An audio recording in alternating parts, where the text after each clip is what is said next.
네, 안녕하십니까. 이점용 목사입니다. 오늘은 저하고 함께 12과 예수님을 영접하려면 하는 제목의 오늘 과정을 같이 또 공부하고 나누기를 원합니다. 오늘 부분의 핵심은 구원의 확신입니다.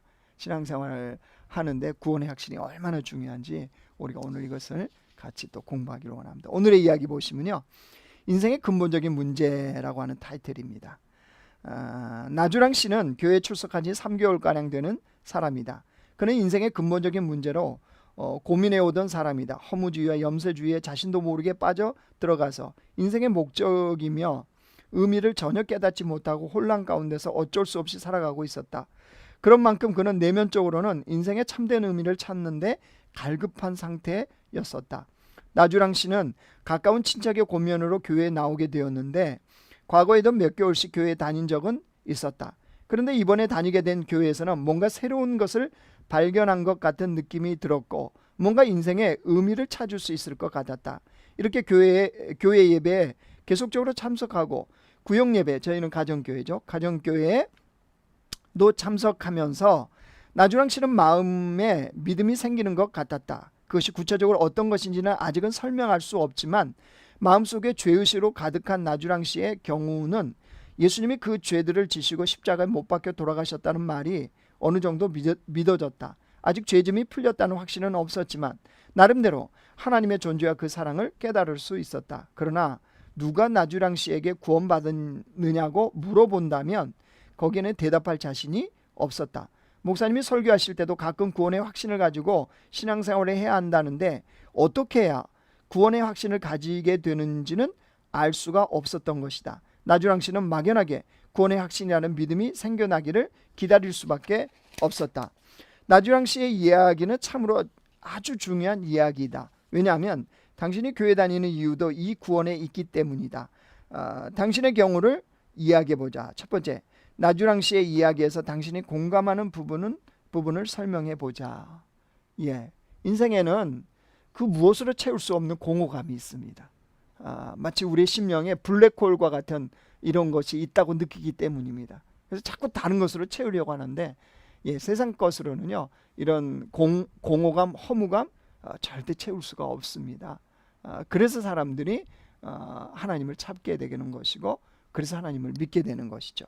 두 번째, 나주랑 씨의 이야기에서 당신이 이상하다고 생각되는 부분이 있으면 이야기해보자. 이상한 부분을 혹시 생각되는 것들이 있습니까? 그런 부분들은 또 같이 나눠보면 좋을 것 같습니다. 세 번째, 당신은 구원의 확신을 가지고 있는가? 그렇지 않다면 어떤 이유에서 아직 구원의 확신을 가지지 못하였는가? 구원의 확신이라는 게 뭐겠습니까? 예수님이 나를 죄로부터 구원하셔서 거기서 건지셔서 해방시켜서 자유를 주어서 내게 영생을 주셨다는 이게 바로 그런 확신이 내게 있냐는 거예요. 내가 예수님을 믿고 내가 그 죄로부터 구원받아서 건짐받아서 죄의 속량 이것을 받은 확신이 내게 있냐는 거예요. 예수를 주로 고백하는 자에게 이 확신이 있다고 그러지 않습니까? 이건 성경에 근거한 겁니다. 그렇기 때문에 신앙생활에 구원의 확신을 가지고 하는 것은 너무너무 중요합니다. 이거 없이 하면 우리는 그냥 종교생활을 하는 거거든요. 종교생활과 신앙생활은 너무 다릅니다. 매일매일을 주님과 함께 동행하며 그분과 함께 삶을 사는 거, 이건 신앙생활이에요. 근데 종교생활은요, 미신을 섬기는 거와 똑같습니다.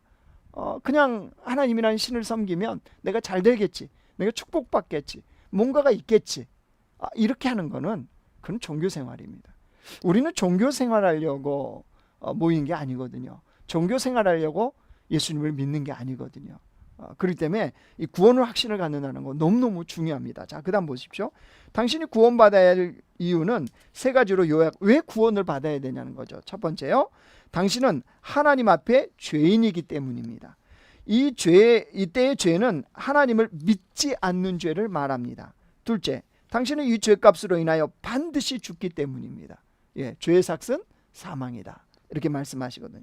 셋째, 죽은 후에 심판을 받아야 됩니다. 여기에서 자유로운 인간은 한 사람도 없습니다. 그렇기 때문에 구원을 받아야 돼요, 인간은.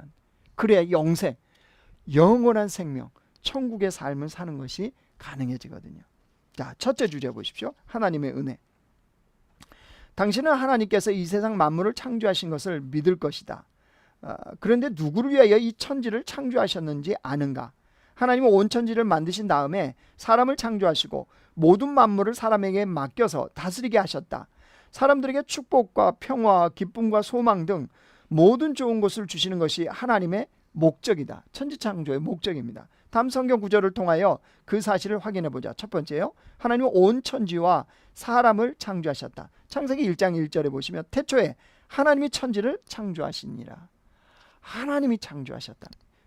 그 다음에 창세기 1장 27절이요, 하나님이 자기 형상 곧 하나님의 형상대로 사람을 창조하시되 남자와 여자를 창조하시고. 하나님이 사람을 창조하셨는데 뭐에 따라요? 자기 형상, 하나님의 형상대로. 하나님의 성품, 하나님의 지혜, 하나님의 능력, 우리가 배웠지 않습니까? 그거에 따라서 우리를 지으셨다는 거죠. 그러니까 우리 안에, 우리가 타락하기 전에는요, 하나님의 성품, 능력, 지혜, 이런 것이 우리 안에 온전하게 있었습니다. 이게 하나님의 형상입니다. 두 번째, 하나님은 만물을 사람에게 주셨고 다스릴 수 있게 하셨다. 창세기 2장 8절이요, 여호와 하나님이 동방의 에덴에 동산을 창조하시고 그 지으신 사람을 거기 두시고. 하나님이 에덴 동산을 지으시고 사람을 거기에 살게 하셨다는 말씀입니다. 그런 다음에요, 창세기 1장 28절, 하나님이 그들에게 복을 주시며 그들에게 이르시되 생육하고 번성하여 땅에 충만하라. 땅을 정복하라. 바다의 고기와 공중의 새와 땅에 움직이는 모든 생물을 다스리라 하시니라. 사람에게 주어진 게 뭐라고요? 다스리는 복을 주셨습니다. 예, 이 복을 받은 존재가 바로 인간이라는 사실입니다. 이렇게 각양 좋은 것으로만 사람에게 채워주셨는데 사람들이 그 완전한 삶을 누리지 못하고 불안과 절망, 죄악과 원망, 무지와 불신 가운데 살아가고 있다. 원래는 그런 복된 인간으로 창조돼서 그 복을 누리게 되었는데 이제는 불안, 절망, 죄악, 원망, 무지, 불신 가운데 살게. 이유가 뭐냐는 거죠. 왜 사람들은 하나님이 허락하신 풍성한 삶을 누리고 있지 못한 것일까? 왜 지금은 그게 우리는 누리지 못하느냐는 거죠. 이유가 있습니다. 둘째 주제 보십시오. 사람의 죄 때문입니다. 풍성한 축복의 삶을 누리던 사람에게 사탄이 뱀의 형상을 입고 나타나 하나님처럼 될 수 있다고 유혹한다. 사람은 그만 유혹에 빠져 하나님께 불순종하는 돌이킬 수 없는 죄를 범하고 만다. 이 한 번의 죄로 인하여 에덴을 잃어버리고 죄 가운데 빠지게 되었으며 인류에게 사망이 들어오게 된 것이다. 성경 말씀을 통하여 이 사실을 확인해 보자. 첫 번째요, 하나님이 주신 것을 사람이 잃어버렸다. 사람은 하나님과의 약속을 저버렸고 죄악 가운데 빠지게 되었다. 우리가 많이 들었던 선악을 알게 하는 열매를 따먹는 거예요. 그 사건을 이야기하는 겁니다. 로마서 5장 12절에 모든 사람이 죄를 지었으므로 사망이 모든 사람에게 이르렀느니라. 예, 모든 사람은 죄인이라는 겁니다. 그 죄가 있으면 반드시 죽음이 있다는 거죠. 두 번째, 그리하여 하나님과 사람 사이에 커다란 간격이 생겨버리고 말았다. 사람은 이제 아무리 노력해도 하나님과 가까이 할 수 없게 되어버렸다. 선악을 알게 하는 나무의 열매를 따먹으로 인간이 범죄를 했어요. 그 범죄를 하면 하나님 뭐라고 그랬어요? 반드시 죽는다고 그랬거든요. 예, 그래서 인간은 태어나면 반드시 죽게 돼 있습니다. 근데 그 죽게 된 죄가 뭐예요? 인간이 범죄해서 그런 거예요. 그래서 모든 사람이 아담 이후에 태어난 사람들은 원죄예요. 죄를 가지고 태어나는 겁니다. 그래서 인간들이 그걸 극복해 보려고요, 교육, 선행, 노력, 철학, 종교, 모든 노력을 해봤는데 이게 안 되더라는 거죠. 거기 로마서 1장 28절 보실래요? 또 저희가 마음에 하나님 두기를 싫어하며 하나님께서 저희를 그 상실한 마음대로 내버려 두사 합당치 못한 일을 하게 하셨으니, 상실한 마음을 갖고 인간은 이제 살 수밖에 없게 되었다는 겁니다. 이제 사람들은 하나님께 나아가고 싶어도 나갈 길을 상실해 버렸다. 그래야 철학이나 예술, 미신, 학문, 기타 다른 종교를 통하여 상실된 마음을 되찾고자 하지만 어느 곳으로도 돌이킬 수 없는 상태가 되고 말았다. 이제 도저히 그동안 에덴 동산에서 하나님과 동행하며 하나님과 함께하는 삶이었는데 이제는 죄 때문에 하나님과 멀어져 버렸어요. 이걸 단절이라고 그러죠. 하나님과 단절되자 인간은 하나님과 회복하기 위해서 인간편에서 노력을 했다는 거예요. 그런데 이게 안 되더라는 거예요. 길을 잃어버린 거죠. 그래서 이제 그 문제를 해결해야 되잖아요. 어떻게 그게 해결됐을까요? 셋째 주제 보세요. 죄 문제 해결. 그런 사람의 죄와 사망의 문제를 불쌍히 여기시는 분이 계셨으니 그분이 바로 인간을 만드신 하나님이셨다. 하나님은 그 공의의 성품으로 말미암아 인간의 죄를 용서하지 않으시고 행복과 축복을 빼앗아 버리셨지만 하나님이 친히 지으신 사람에 대한 관심이 줄어든 것은 결코 아니었다. 그리하여 죄와 사망 문제를 해결할 수 있는 방법을 제시하셨으니 그것은 누군가를 내세워서 죄로 인하여 사형 선고를 받고 죽어야 할 모든 사람들 대신 죽게 만드는 방법이었다. 그런데 대신 죽어야 할 그분은 몇 가지 전제 조건에 맞아야 하는데 그분은 죄가 없는 분이어야 하고 또 한 번으로 온 인류의 죄를 대신할 수 있는 분이어야 하며 우리들과 똑같은 사람이어야 하는 것이다. 그런 분은 단 한 분밖에 찾을 수가 없었는데 바로 예수 그리스도이시다. 하나님이요, 하나님. 그래야 예수 그리스도께서 온 인류를 위해 대신 죽으심으로써 하나님과 사람 사이에 막혀있던 죄의 담을 허물어 버리셨던 것이다. 그럼으로써 죄로 인하여 들어왔던 불안, 근심, 절망, 죽음, 고통 등을 한꺼번에 해결해 주셨던 것이다. 성경 말씀으로 확인해 보자. 요한복음 3장 16절이요. 하나님이 세상을 이처럼 사랑하사 독생자를 주셨으니 이는 저를 믿는 자마다 멸망치 않고 영생, 구원을 얻게 하려 하심이라. 예, 하나님께서 그 길을, 우리를 사랑해서 그 길을 열어주셨다는 거예요. 누구요? 독생자 예수님을 보내셔서 그가 우리의 죄를 대신 지고 죽는 거예요. 사도행전 4장 12절에 다른 이로서는 구원 얻을 수 없나니 천하 인간에게 구원을 얻을 만한 다른 이름을 주신 일이 없음이라. 예수 외에는 없다는 거죠. 우리가 구원받아 천국 가는 거, 죄가 용서받는 거, 예수님 외에는 없다는 겁니다. 로마서 6장은요, 죄의 삭은 사망이요 하나님의 은사는 그리스도 예수 우리 주 안에 있는 영생이니라. 예, 주님 분명히 말씀하시죠. 이제 나의 문제도 다 해결받은 것인가. 그러면 이제 이 하나님의 법칙이 내게도 해당되느냐는 거죠. 네 번째 보십시오. 예수님 영접. 예수님은 하나님으로서 친히 사람의 몸을 입고 세상에 오셔서 피조물인 인간으로부터 온갖 수모와 고통을 당하시고 우리 죄를 대신 지시고 십자가에서 돌아가셨지만 사람으로서는 별로 할 일이 없다. 하나님이 구원의 놀라운 길을 열어주시고 행복과 축복의 길을 준비해 주셨지만 사람이 그 사실을 믿지 않으면 그 사람에게는 아무런 소용이 없는 것이다. 그러나 그 사실을 마음에 믿고 자기의 죄인됨을 인정하고 회개하여 예수 그리스도를 당신의 구주이며 주인으로 마음에 영접하면 하나님의 모든 구원 계획은 당신을 주인공으로 맞아 들일 것이다. 그리하여 하나님의 자녀가 되면 자녀로서의 축복의 길을 걸을 수 있게 되는 것이다. 마음의 믿음을 가지고 입으로 주를 영접하는 이 일은 무척이나 쉬운 일이지만 그러나 우리의 의지만으로는 결코 일어날 수 없는 것이다. 예수님을 구주로 영접하는 것은 참으로 기적 중의 기적이자 이제 그 사실을 성경 말씀으로 확인해 보자. 믿고 싶다고 믿는 것이 아니라는 거죠. 사람들이 이 마음속에 하나님의 은혜가 임하지 않으면요 결코 예수님을 나의 주인으로 믿는 것은 불가능합니다. 그래서 요한복음 1장 12절 보세요. 영접하는 자 곧 그 이름을 믿는 자들에게는 하나님의 자녀가 되는 권세를 주셨으니 예수님을 믿고 즉 예수님을 영접하면 하나님의 자녀가 이제부터는 된다는 겁니다. 로마서 10장 9절에요. 내가 만일 내 입으로 예수를 주로 시인하며 또 하나님께서 그를 죽은 자 가운데 살리신 것을 내 마음에 믿으면 구원을 얻으니. 구원받는다는 게 뭐라고요? 예수를 내가 입으로 나의 주인이십니다라고 시인하고 마음으로 믿는 거예요. 요한일서 4장 15절 누구든지 예수를 하나님의 아들이라 시인하면 하나님이 저 안에 거하시고 저도 하나님 안에 거하느니라. 예수님을 하나님의 아들 또 나의 구주로 고백하면 그때부터 우리 안에 거하신다는 거죠. 이제 이것이요 우리의 내 삶의 나의 사건 나의 일 이 말씀이 내 것이 되기 위해서는 이제 어떻게 해야 된다고요? 예수님을 내 주인으로 모셔드리는 거예요. 그래서 다섯 번째 주제가 영접기도입니다. 이제 남은 것은 당신의 마음에 생긴 믿음을 입으로 하나님께 고백하는 영접기도를 드리는 일이다. 조용히 무릎을 꿇고 정결한 마음으로 그러나 인생의 새로운 길을 여는 기쁜 마음으로 예수 그리스도를 당신의 마음에 받아들이면 다음과 같은 기도를 드리기를 바란다. 예, 우리가 이제까지 12과 지금 달려오고 있지 않습니까?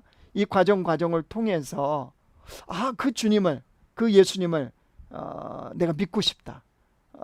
나의 구주로 모시고 싶다. 이 마음이 들면 이 영접 기도를 하라는 겁니다. 그렇다면 오늘 주님이 약속하시는 것처럼 내가 입으로 예수를 주로 시인하고 마음에 믿으면 뭐 한다고 그랬어요? 구원을 얻는다고 그랬잖아요. 그래서 오늘 이 시간에 오늘까지 이렇게 공부해 오면서 그 예수님을 나의 구주로, 나를 구원하실 분, 나를 위해서 십자가에 지신 분으로 내가 마음에 모셔드리고 싶다. 오늘 성경 말씀처럼 입으로 고백하고 싶다. 그렇다면 이 시간에 저하고 같이 기도를 해보기를 원합니다. 제가 한 절씩 기도할 테니까요, 눈을 감고 입으로 따라서 이 기도를 해보시면 좋겠습니다. 같이 눈을 감고 기도하겠습니다. 제가 한 절씩 할 테니까 따라해 보시기 바랍니다. 사랑의 하나님, 저는 그동안 하나님을 거스려 왔고 무관심했었습니다. 그러나 이제 저는 죄인임을 고백합니다. 지금까지 제 마음대로 살아온 잘못된 생활에서 돌아서기를 간절히 원합니다. 그리고 예수님을 저의 구주로 믿고 저의 주인으로 모시고자 합니다. 제 마음에 오셔서 새 사람이 되게 하시고 항상 하나님을 섬길 수 있게 하옵소서. 예수님의 이름으로 기도드립니다. 아멘. 이제 그 마무리 한번 보십시오. 이제 당신은 정식으로 하나님의 자녀가 되었습니다. 이 기도는 당신이 죄인인 것을 인정한 것이고 하나님을 떠났던 죄에서 돌이키는 회개를 한 것이며 당신을 위해 예수 그리스도께서 대신 죽으시고 부활하신 것을 믿는 것이며 이러한 사실들을 모두 받아들임으로써 인생의 주인을 당신 자신에서 주 예수께로 드리기로 약속한 것이다. 자, 결심 맺게 보십시오. 이제 당신에게 진정으로 축하의 말씀을 드릴 수 있게 되었다.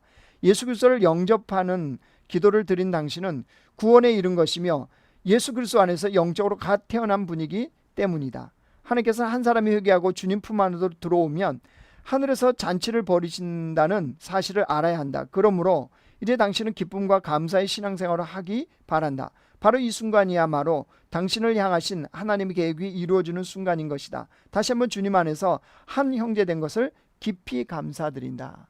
이제까지 달려오시면서 오늘 영접 기도를 한 우리 사랑하는 형제 자매님을 주님의 이름으로 정말로 축복하고 정말로 환영하고 사랑합니다. 이제부터 그 나의 주인이신 예수님과 함께 새로운 인생이 시작될 것입니다. 기대하시고 하나님 안에서 우리가 함께 영적으로 또 자라가는 그런 일들이 있기를 원합니다. 제가 기도하겠습니다. 하나님 아버지, 오늘 예수님을 나의 인생의 구주로, 또 그분이 나를 죄에서 구원하실 분으로, 또 그분이 나를 위해서 십자가에 지신 분으로 또 인정하며 그 주님을 영접했습니다. 하나님 아버지, 이제부터 그 주님으로 말미암아 더 영적으로 성장하고 성숙되어지는 그런 일들이 있게 하여 주옵소서. 그래서 주님이 원하시는 세상의 빛과 소금으로 살아갈 뿐만 아니라 우리로 말미암아서 이 땅에 하나님의 뜻이 이루어지게 하여 주옵소서. 사랑하는 지체들, 하나님께서 축복하시고 놀라운 하나님의 은혜가, 역사가 아버지의 삶의 현장에 넘치도록 기름 부어 주시옵소서. 예수님의 이름으로 축복하며 기도드리옵나이다. 아멘.